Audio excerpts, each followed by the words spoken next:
함께 읽으실 하나님의 말씀은 창세기 4장 3절부터 12절입니다. 세월이 지난 후에 가인은 땅의 수산으로 제물을 삼아 여호와께 드렸고 아벨은 자기도 양의 첫 새끼와 그 기름으로 드렸더니 여호와께서 아벨과 그의 제물은 받으셨으나 가인과 그의 제물은 받지 아니하신지라. 가인이 몹시 분하여 안색이 변하니 여호와께서 가인에게 이르시되 내가 분하여 함은 어찌 됨이며 안색이 변함은 어찌 됨이냐. 내가 선을 행하면 어찌 나를 들지 못하겠느냐. 선을 행하지 아니하면 죄가 문에 엎드려 있느니라. 죄가 너를 원하나 너는 죄를 다스릴지니라. 가인이 그의 아우 아벨에게 말하고 그들이 들에 있을 때 가인이 그의 아우 아벨을 쳐 죽이니라. 여호와께서 가인에게 이르시되 내 아우 아벨이 어디 있느냐. 그가 이르되 내가 알지 못하나이다. 내가 내 아우를 지키는 자이니이까. 이르시되 내가 무엇을 하였느냐. 내 아우의 핏소리가 땅에서부터 내게 호소하느니라.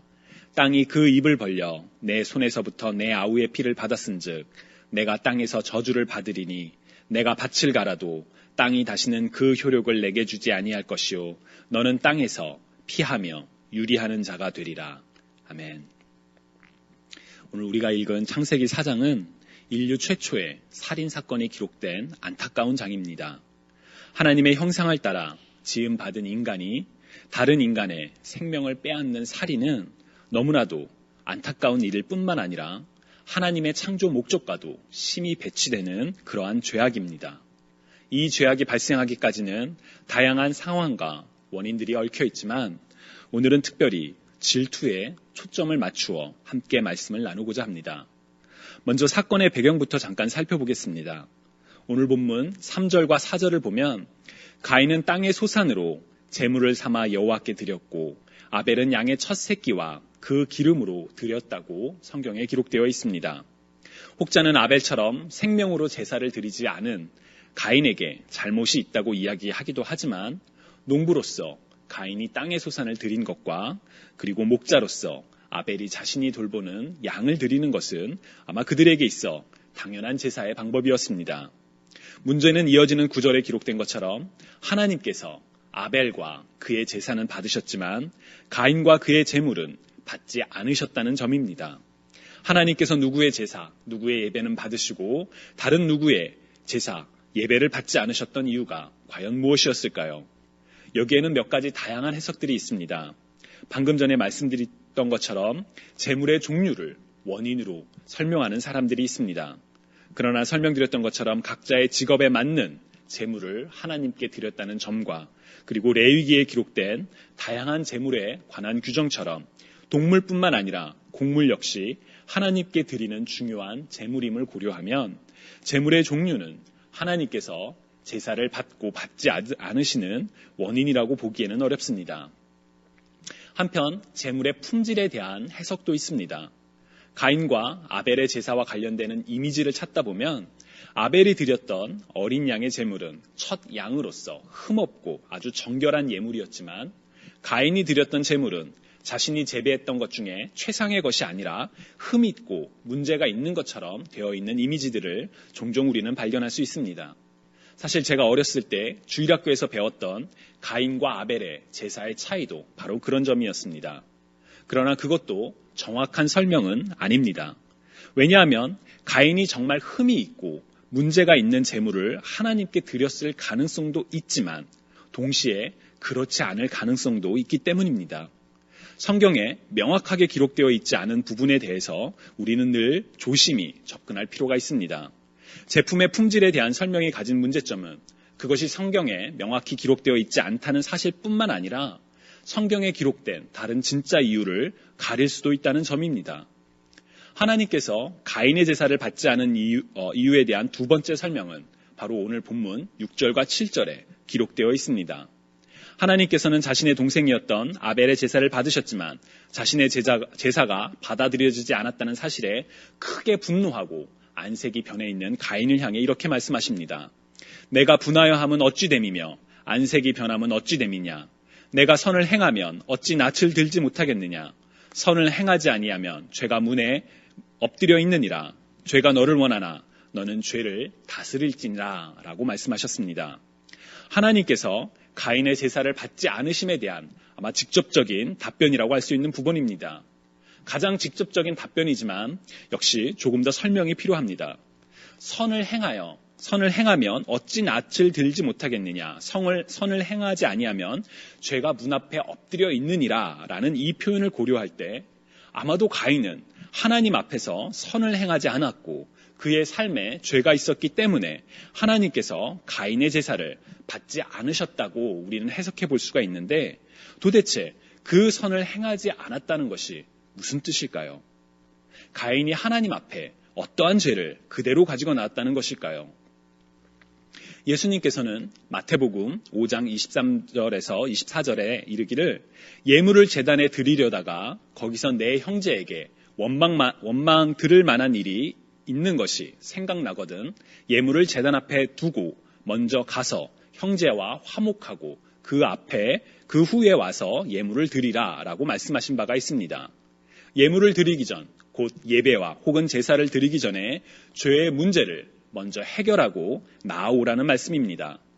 그런 관점에서 보면 가인의 제사를 하나님께서 받아주시지 않았던 이유는 그가 죄의 문제를 가지고 나왔기 때문이라고 설명할 수 있습니다. 만약에 이 해석이 맞다면 우리 그리스도인들에게는 정말 참 많은 도전이 되는 부분입니다.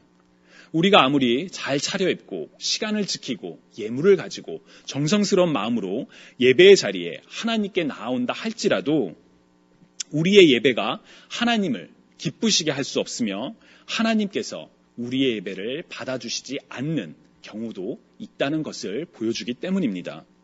매주 주일에 하나님께 예배를 드리러 나오실 때, 아니 우리 삶 속에서 매 삶에 예배를 드리실 때 여러분들은 이 죄의 문제를 얼마나 깊이 고민하고 또 얼마나 자복하며 나아오시는지요. 자신의 죄를 돌아보지 못하고 매너리즘에 빠진 것처럼 그냥 예배 시간이니까, 예배의 자리니까 예배의 자리를 지키고 있었다라면 우리는 그러한 잘못에서 돌이킬 필요가 있습니다. 하나님께서는 우리가 아직 죄인이었을 때 이미 독생자 예수 그리스도의 성육신, 그리고 십자가, 그리고 부활을 통해 우리에게 구원의 길을 보여주셨을 뿐만 아니라 우리를 향한 당신의 사랑을 이미 확실하게 증명해 주셨습니다. 죄를 돌아보며 바로 우리에게 사랑을 보여주신 거룩하신 완전하신 하나님 앞에 자비와 용서를 구하며 겸손히 나아가는 저와 여러분이 되시기를 주님의 이름으로 간절히 축원합니다. 하나님께서 가인의 제사를 받으시지 않은 세 번째 설명은 우리가 신약 성경인 히브리서 11장 4절에서 찾아볼 수 있습니다. 믿음으로 아벨은 가인보다 더 나은 제사를 하나님께 드림으로 의로운 자라 하시는 증거를 얻었으니 하나님이 그 예물에 대하여 증언하심이라. 그가 죽었으나 그 믿음으로써 지금도 말하느니라 라고 기록되어 있습니다. 즉 아벨의 제사는 믿음으로 드렸기 때문에 가인보다 더 나은 제사를 드릴 수 있었고, 하나님께서는 그의 제사를 기쁘게 받으셨을 뿐만 아니라 아벨을 의로운 자라고 여기셨다고 성경은 이야기합니다. 믿음으로 드리는 제사, 과연 어떠한 제사, 어떠한 예배를 이야기하는 것일까요? 많은 설명과 해석이 가능하지만 저는 하나님에 대한 믿음, 곧 거룩하시고 완전하시며 그리고 신실하신 하나님에 대한 믿음을 가지고 드리는 예배라고 생각합니다. 가인과 아벨은 비록 부모의 죄악으로부터 인하여 에덴을에서 추방된 삶을 살아가고 있었지만 창조주 하나님에 대한 분명한 인식을 가지고 있었을 것입니다.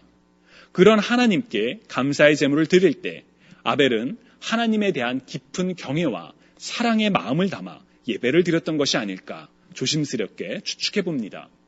아벨이 제물을 가져 나왔던 믿음에 대해서 우리가 정확히 모든 것을 다 알 수는 없지만 예배를 받으시는 하나님 한 분을, 거룩하시고 완전하신 하나님을 바라보며 그 믿음으로 드렸기에 하나님께서 아벨의 제사를 받으셨을 것이라고 우리는 해석해 볼 수가 있습니다. 하나님께서 아벨의 제사는 받으시고 가인의 제사는 받지 않으셨던 이유에 대해서는 이처럼 여러 가지 설명이 가능합니다. 그러나 중요한 것은 여기서 이루어지는 관계는 하나님과 가인, 하나님과 아벨의 관계이지 가인과 아벨의 관계가 아니라는 점입니다. 즉 가인은 하나님께서 자신의 제사를 받으시지 않으셨다는 사실에 주목하여 자신을 돌아보면 되었었는데, 가인은 자신을 돌아보기보다는 하나님께서 기쁘게 받으셨던 예물을 드렸던 아벨을 주목했습니다. 나는 얻지 못한 것을 상대방이 가졌다라는 비교의식, 그 비교로부터 말미암은 질투가 너무나도 커서 하나님께서 친히 가인의 문제점을 말씀해 주셨음에도 불구하고 자신의 삶을 돌아보기보다는 8절에 기록된 것처럼 아벨을 불러내어 그를 죽였습니다. 질투심에 불타서 자신의 동생을 하나님께서 자신의 형상을 따라 창조한 인간의 첫 후손 중에 하나였던 아벨을 죽이고 만 것입니다. 이어지는 내용을 살펴보면 이미 아벨의 죽음을 알고 계시는 하나님께서 가인에게 나와 물어보십니다. 내 아우 아벨이 어디 있느냐? 저는 이 질문이 가인의 잘못을 질책하기 위한 것이라기보다는 자신의 동생 아벨을 죽인 가인을 향한 하나님의 구원의 손길이 아니었을까 생각해 봅니다. 지난주에 말씀드렸던 것처럼 뱀의 유혹에 넘어가 선악과를 먹었던 인간에게 내가 어디 있느냐라고 물어보셨던 것처럼 하나님께서는 살인자 가인에게 그의 잘못을 참회하며 하나님께로 돌아올 수 있는 기회를 주시고자 했던 것은 아닐까 조심스럽게 추측해 봅니다. 하지만 가인은 하나님께서 내 아우 아벨이 어디 있느냐라는 그 질문에 대하여 자신은 알지 못하며 자신이 동생을 지키는 자입니까? 라고 오히려 반문합니다. 그에게 주어진 회개의 기회를 놓쳐버린 가인은 이제 하나님으로부터 심판의 메시지를 받습니다. 생육하고 번성하라는 명령을 받았던 이 인간이 한 세대가 지나가기 전에 다른 이의 생명을 빼앗고 그로 인해 저주를 받게 되는 죄악의 시작은 이처럼 가인의 질투에서 시작되었습니다. 혹자는 미국에서 일어나는 범죄의 20%는 바로 이런 질투에서 비롯된다라고 합니다. 왜 질투는 이처럼 강력하게 우리의 삶을 죄악의 구렁텅이로 끌어내리는 것일까요? 바로 지난주에 목사님께서 말씀해 주셨던 본문도 사실 이 질투의 문제가 얽혀 있습니다. 마태복음 20장 2절을 보면 비유 속에 등장하는 포도원 주인이 아침 이른 시각에 품꾼들에게 일을 주며 약속했던 금액은 한 데나리온이었습니다. 당시 한 데나리온은 로마 군인의 하루 품삯으로서 많지도 않고 적지도 않은 적절한 임금이라고 할 수 있었습니다. 그러나 그 정당한 근로계약, 하루를 일하고 한 데나리온을 받겠다는 근로계약을 맺고 일을 했던 일꾼들은 나중에 임금을 받을 때 포도원 주인을 원망합니다. 왜 원망했을까요?